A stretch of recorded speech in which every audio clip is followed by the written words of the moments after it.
எல்லாருக்கும் வணக்கம்.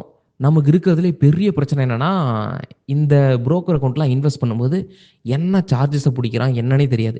இப்போ வந்து நம்ம பார்த்தீங்கன்னா, Zerodhaல பை பண்ணும்போது என்னென்ன சார்ஜஸ்லாம் வருது, செல் பண்ணும்போது என்னென்ன சார்ஜஸ்லாம் வரும், நீங்க உங்களுக்கு எவ்வளோ அப்படின்றத பார்த்தீங்கன்னா, நீங்க பை பண்ணும்போதே நம்ம தெரிஞ்சுக்கலாம். பை பண்ணதுக்கு அப்புறமா கிடையாது. நீங்க அந்த பை ஆர்டர் பிளேஸ் பண்றதுக்கு முன்னாடியே உங்களுக்கு எவ்வளோ சார்ஜஸ் வரும் அப்படின்றத நீங்க பார்த்துடலாம். அதே மாரி செல் பண்றதுக்கு முன்னாடியே உங்களுக்கு எவ்வளோ சார்ஜஸ் வரும் அப்படின்றத வந்து ரொம்ப கிளியரா பார்த்துக்கலாம். எனக்கு நெறைய பேர் வந்து பர்சனலா கேட்குற விஷயம் என்னன்னா, நான் வந்துட்டு ஒரு ஷேர பை பண்ணிட்டேன். எனக்கு எவ்வளோ சார்ஜஸ் வந்துச்சுன்னே தெரியல அப்டின்றாங்க. இல்ல செல் பண்ணதுக்கப்புறம் வந்து எனக்கு வந்து நெறைய சார்ஜஸ் புடிச்ச மாரி இருக்கு அப்டின்ற டவுட்லாம் இருக்கு. அந்த மாரி எந்த பிரச்சனையும் இல்லாம, என்னென்ன சார்ஜஸ் எல்லாம் வரும் அப்டின்றது வந்து முன்னாடியே, முன்கூட்டியே பார்க்கறதுக்கான ஆப்ஷன்லாம் இருக்கு. அது வந்து என்னென்ன அப்டின்றத ரொம்ப கிளியரா சொல்லிடுறேன். இத மறக்காம நோட் பண்ணிக்கோங்க. நீங்க எவ்ரி டைம் வந்து ஒரு ஷேர்ஸ பை பண்ணும்போது ரொம்ப ஈஸியா பார்த்துக்க முடியும்.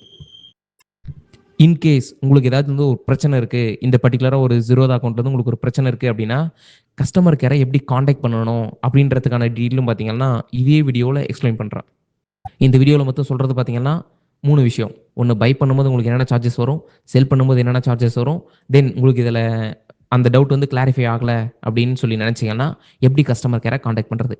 இந்த 3 விஷயத்தையும் பார்த்தீங்கன்னா, இந்த வீடியோல வந்து ரொம்ப கிளியரா குடுக்க போறோம். எங்கேயும் ஸ்கிப் பண்ணிடாதீங்க. கடைசியா வந்து எதனா ஆப்ஷன மிஸ் பண்ணிட்டு வந்து நீங்க தான் ஃபீல் பண்ணிட்டு இருப்பீங்க. ஐயோ! அதிகமா சார்ஜஸ புடிச்சுட்டானே அப்டின்னு சொல்லிட்டு ஒரு டிப்ரஷன் மோடுக்கு போயிடுறாங்க நெறைய பேரு. ஸோ அந்த பிரச்சனைலாம் இல்லாம இருக்குன்னா, வீடியோவ கடைசி வரைக்கும் பாருங்க. இப்போ வந்து நம்மளோட டெமோ வந்து ஸ்டார்ட் பண்ணிக்கலாம்.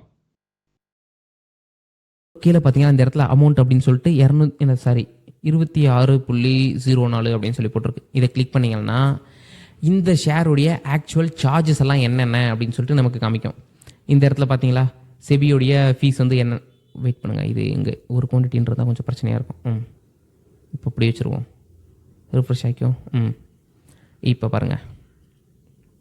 நான் 100ன்னு எதுக்கு அப்டேட் பண்ணேன், இங்க ஒரு சில நம்பர்லாம் பார்த்தீங்கன்னா 0.1, 0.2 அந்த மாரி இருக்கும். அதனால வந்து நாங்க 100ன்னு ஜஸ்ட் சேஞ்ச் பண்ணிட்டு வந்தேன். நம்ம 100 ஷேர் வாங்குறதுக்கு தேவைப்படக்கூடிய வேல்யூ பார்த்தீங்கன்னா, 2000 லாஸ்ட்ல இருக்கு பாருங்க. ரெக்வயர்டு மார்ஜின் சொல்லிட்டு ரூ. 2604. அவைலபிள் மார்ஜின்றது என்னன்னா, நம்ம அக்கவுண்ட்ல எவ்வளோ காசு இருக்கு அப்படின்றத தான் மீன் பண்ணுது. ரூ. 237. இப்போ மேல வந்தோம்னா டோட்டல் சார்ஜஸ் அப்படின்னு இருக்குது பார்த்தீங்கன்னா, நம்ம கிட்ட வரக்கூடிய சார்ஜஸ், அதாவது இந்த புரோக்கருக்கு கொடுக்கக்கூடிய காசு, அப்புறமா நம்ம கவர்மெண்ட்டுக்கு பே பண்ணக்கூடிய காசு, இது எல்லாம் தான் பார்த்தீங்கன்னா இந்த இடத்துல டோட்டல் சார்ஜஸ் அப்படின்னு சொல்லி போட்டிருப்பாங்க. இது பார்த்தீங்கன்னா 10 பைசா, 10 பைசா தான் மக்களே. மொத்த சார்ஜஸ்ல பார்த்தீங்கன்னா 10 பைசா தான் இருக்கு இந்த ஷேரை வாங்கும்போது. ஸோ மொத்தமாக சேர்த்து வந்து உங்களுக்கு இந்த இடத்துல வந்து ஆட் ஆகிடும். இந்த இடத்துல பார்த்தீங்களா, அமௌண்ட்டுன்னு போட்டிருக்கிறது பார்த்தீங்கன்னா அந்த ஷேருக்கான வேல்யூ ப்ளஸ் அப்படின்னு சொல்லி போட்டிருக்கிறது பார்த்தீங்கன்னா நமக்கு வரக்கூடிய சார்ஜ், கவர்மெண்ட்டுக்கு கொடுக்கக்கூடிய ஜிஎஸ்டி, செபியோட ஃபீஸு, அப்புறம் ஸ்டாம்ப் டியூட்டி, இது எஸ்டிடி எல்லாமே சேர்த்து தான் அந்த வேல்யூ. ஓகேவா, அது ஞாபகம் வச்சுக்கோங்க எப்போவுமே. அப்புறம் அவைலபிள்னு போட்டிருக்கிறது பார்த்தீங்கன்னா நம்ம அக்கௌண்ட்டில் இருக்கிற காசு ஆல்ரெடி நம்ம பார்த்து தான். இது ஜஸ்ட் ரிஃப்ரெஷ் பண்ணிக்கோங்க.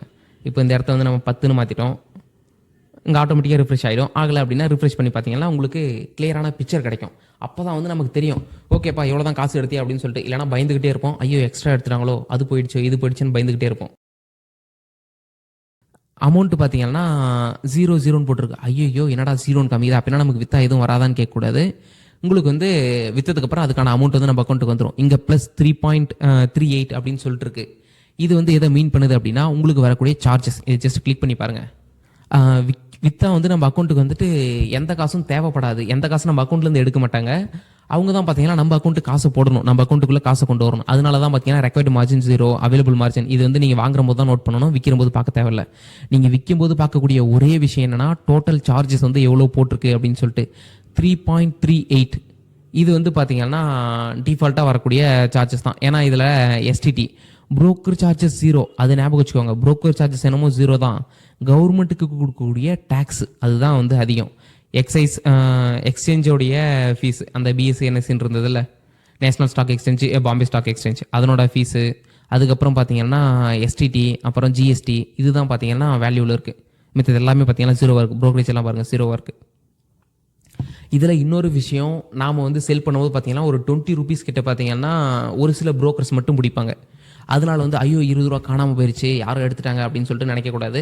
நீங்கள் செல் பண்ணும்போது மட்டும்தான் அந்த 20 ரூபா வந்துட்டு சார்ஜ் பண்ணுவாங்க, பை பண்ணும்போது கிடையாது. அதுவும் ஒரு நாளைக்கு நீங்கள் சும்மாவே வந்து வாங்கி வாங்கி விற்று என்ஜாய் பண்ணிட்டு இருக்கீங்க, சும்மா டைம் பாஸ் பண்ணிட்டு இருக்கீங்க அப்படின்னா அதுக்கு பின்னாடி அவ்வளோ சிஸ்டம் ஒர்க் ஆகுது இல்லை, அதனால அந்த 20 ரூபீஸ் சார்ஜஸ் மட்டும் நடக்கும்.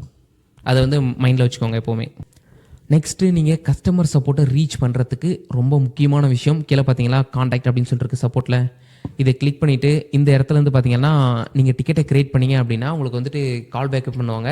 என்ன பிரச்சனை அப்படின்னு சொல்லிட்டு நீங்கள் கால் பண்ணியும் வந்துட்டு பேசுகிற மாதிரி இருக்கும். கொஞ்சோண்டு டிஃபிகல்ட்டாக இருக்கும் மக்களே ரீச் பண்ணுறது. ஆனால் கம்பல்சரி அவங்கள ரீச் பண்ண முடியும். டிஃபிகல்ட்டாக இருக்கும் மீன்ஸ் உங்களுக்கு என்ன பிரச்சனை அப்படின்னு சொல்லி கேட்டு அந்த நம்பரை ப்ரெஸ் பண்ண சொல்லி அதுக்கப்புறம் கால் பண்ணுற மாதிரி இருக்கும். நான் பல டைம் வந்து யூஸ் பண்ணி பார்த்துருக்கேன். கரெக்டாகவே ஒர்க் ஆகுது. ஸோ யாரும் கால் எடுக்காமலாம் போகிறதுக்கு வாய்ப்பு இல்லை. நீங்கள் மோஸ்ட்லி வந்து டிக்கெட்டாக ரைஸ் பண்ணிட்டீங்கனாலே உங்கள் பிரச்சனை சால்வ் ஆகிடும். இன்கேஸ் நீங்கள் கால் பண்ணுறீங்க அது வந்துட்டு அவ்வளோவா எஃபெக்டிவாக இல்லை அப்படின்னா நீங்கள் வந்து டிக்கெட்டாக ரைஸ் பண்ணிக்கோங்க.